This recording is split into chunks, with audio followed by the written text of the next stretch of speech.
I know the frames is not as good, so I'm gonna go ahead and react to this video because I really want to watch it because I want to see how this goes down.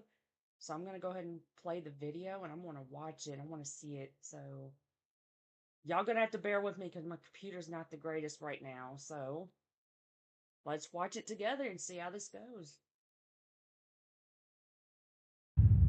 Calling People versus David Anthony Burke. That's case number 26 CJC F02399. Good morning or good afternoon, Your Honor. Blair Burke, Marilyn Bednarski, and Regina Peter on behalf of our client, David Burke, who's in custody. Thank you. And good afternoon, Mr. Burke. Deputy District Attorney Beth Silverman for the people, Your Honor. Thank you. And counsel, on behalf of your client, do you waive formal reading of the complaint, advisement of rights, including armed forces and veterans' rights, enter a plea of not guilty, denying any and all special allegations, enhancements, and priors? Yes, Your Honor. And requesting a preliminary hearing within the period? Yes, Your Honor. From the media reports, apparently there have been 4 months of secret grand jury proceedings.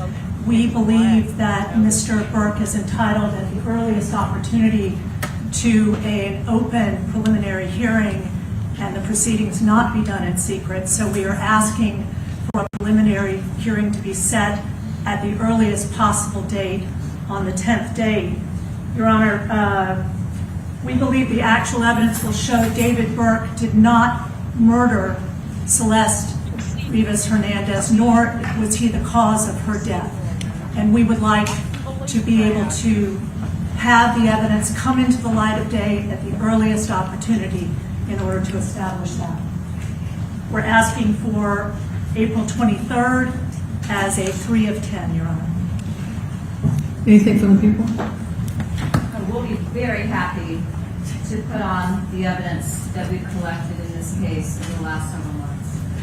Thank you. So the matter will be set, plea of not guilty has been entered on behalf of Mr. Burke. The matter will be set in Department 105. The matter is ordered assigned to Judge Charlene Almeida in Department 105 for all purposes by the Judge of the Supervising Judge of Criminal. Yes, Your Honor. If I may just put on the record, we have, as soon as the people arrived, delivered a informal discovery request consistent with Penal Code Section 1054.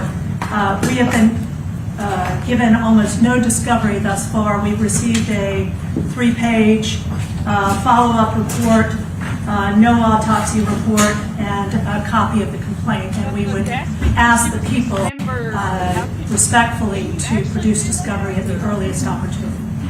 Your Honor, as I've indicated to counsel, there's approximately 40 terabytes of discovery in this case.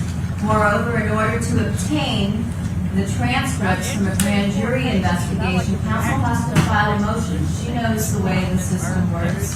I'm not able to gather those. They have to be provided after the court orders them released because it was an investigation. Everywhere! Second of all, if counsel plans on going to a preliminary hearing within the 10 days, it is unlikely that there will be very much discovery provided within that period, given the voluminous nature and how long it's going to take to copy onto drives.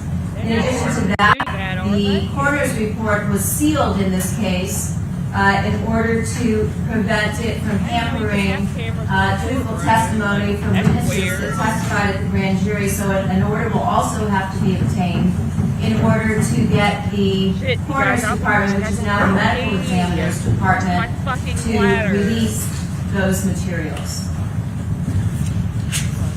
Your Honor, it's surprising news given the District Attorney's Office held a press conference this morning where they discussed the cause of death, apparently under seal and not released by the coroner's office, as did the robbery homicide unit to the press. So we would again reiterate, we believe that Mr. Burke is entitled to discovery. We have served the people with notice. They have 15 days to produce discovery in this case. We would ask that they do that in conscientious earnestness and as quickly as possible. I'd ask the court to make an order today. We'll take a copy of the minute order ordering the Department of Medical Examiner to release their coroner's report in this case. Thank you, Your Honor. The court will order that the medical examiner release the report in this case forthwith. Thank you. The matter is set in Department 105, as the court indicated, April 23rd, 2026, as a 3 of 10 prelim. Anything further?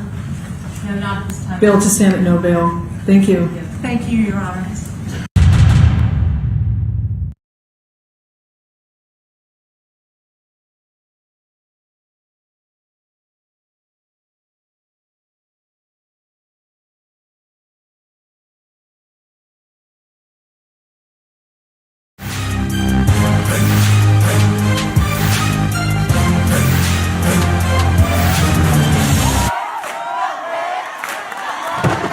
Alani Nicole Anthony. Alani? Like the energy drink Alani? What the hell? Also known as Lala Anthony, has consistently been admired for her beauty. However, in recent years, the conversation has shifted and people are no longer just complimenting her looks, they're questioning them. The internet has been side-eyeing Lala's transformation, pointing out changes that seem a little too precise, a little too consistent, and a little too assisted. While Lala has never come out and admitted to going under the knife or getting a little help here and there, that hasn't stopped people from putting together their own theories. In today's video, we'll be peeling back the layers of all the gossip, rumors, and her denials. We'll also discuss whether her disastrous marriage to Carmelo Anthony is related to her physical changes. But before we dive deep into Lala's chopped and screwed body, Bestie, you so messy. Don't forget to scoop up something to munch on at rrgsnacks.com, our online concession stand that has an assortment of Applewood smoked bacon jerky, freeze-dried goodies, and butter toffee peanuts. Before we even get into the alleged tweaks, pulls, lifts, and injections, we need to address the foundation of this entire mystery, Lala's age.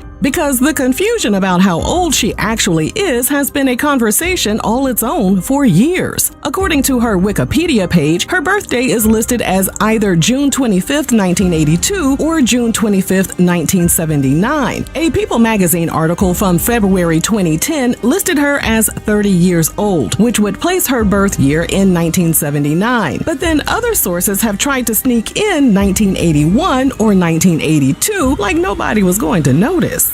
And just when you think it can't get any more confusing, the Daily Mail reported that in 2019, Lala was celebrating her 36th birthday, which would mean she was born in 1983. And at that point, the math completely stopped mathing. People online were quick to point out that she had already celebrated her 36th birthday years earlier. Messy as hell. Bestie, they just as messy as you. Damn, the courthouse is already finished? Uh-oh. I'm sorry, you guys, for the wrong channel, but I've been interested in hearing about this, so, oh yeah, I want to hear this one. This is good. So sorry, you guys, it took me so long. That's okay. I don't care. I just want to get this. Okay. We take a deep dive into real cases, the evidence, the court records, and the stories behind the headlines. Welcome to Crimes with Chronicle.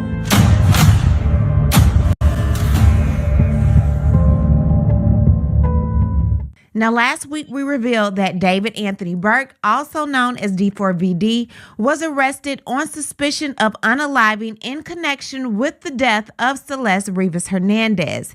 Now, fast forward and things have escalated quite quickly. He has been officially charged with unaliving, meaning prosecutors with the Los Angeles County District Attorney's Office believe they have enough evidence to take this case to court. And here's where it gets even more disturbing. Reports are now claiming that Celeste was allegedly unalived by a sharp object and that her body was not discovered until months later, found in the front trunk of a vehicle, his Tesla. Those are serious details, and we're going to be watching closely to see what is confirmed through court documents. Now, I told y'all in my past videos something about this case wasn't adding up. I told you from the beginning David may have been revealing more than people realized, and a lot of you thought I was reaching.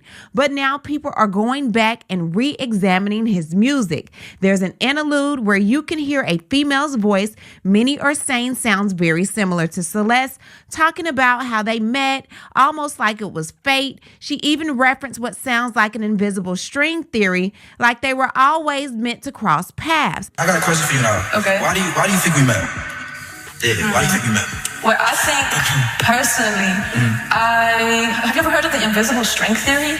Oh yeah. Exactly that. So basically, we met because we were supposed to meet. Okay. And we're connected because we're supposed to be connected. It's kind of like that. I loved you before I existed, and I'll love you even when I die. Right. Yes. Okay. But yeah, it's weird, it's strange, it's unpredictable. Yeah. So don't leave me.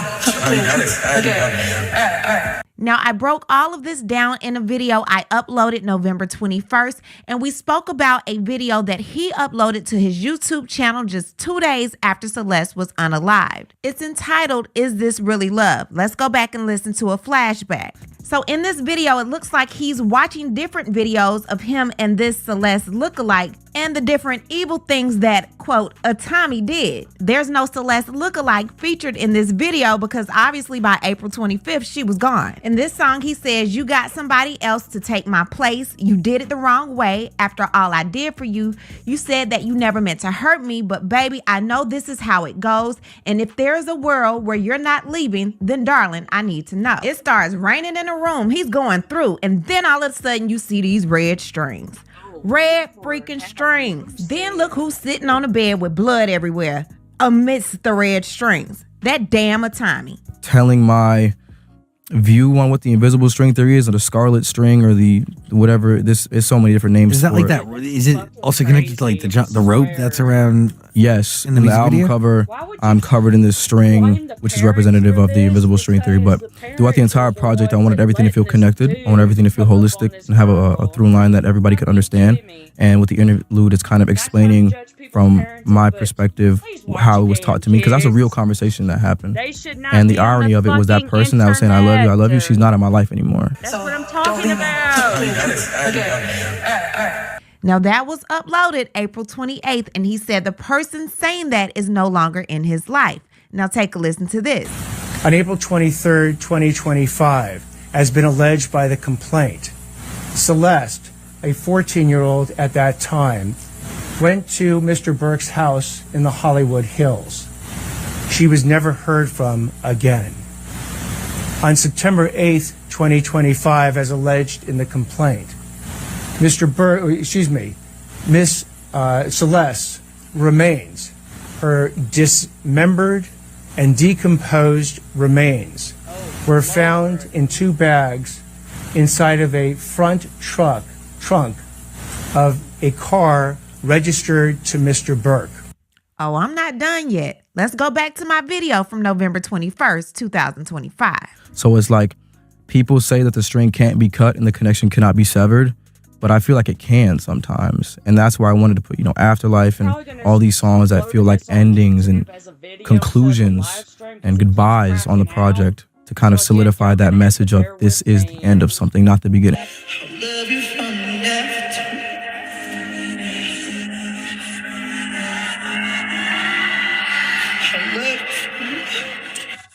And the irony of it was that person that was saying, I love you, she's not in my life anymore. This man was literally having mock funerals at his shows with a whole live casket there. Like, what are you doing? In the back of my mind, you died. And I didn't even cry. No, not a single tear. Now, David just isn't facing unaliving charges. He's also being charged with continuous abuse of a young person, mutilation of human remains, and special circumstance allegations like lying in wait and unaliving a witness. And prosecutors are claiming there may have been motives behind all of this, that Celeste could have exposed an alleged relationship that would have damaged his career. Now let that sink in for a moment, because this just isn't a case of suspicion anymore. It's now turned into a full-blown prosecution with allegations that are far more serious than people initially realized. And here's another key update. David has already pleaded not guilty to these charges, and his legal team is maintaining his innocence. So now we are officially in the stage where this is going to play out in court. Thereafter began an investigation. The investigation was to determine who killed, who murdered Celeste months and months before.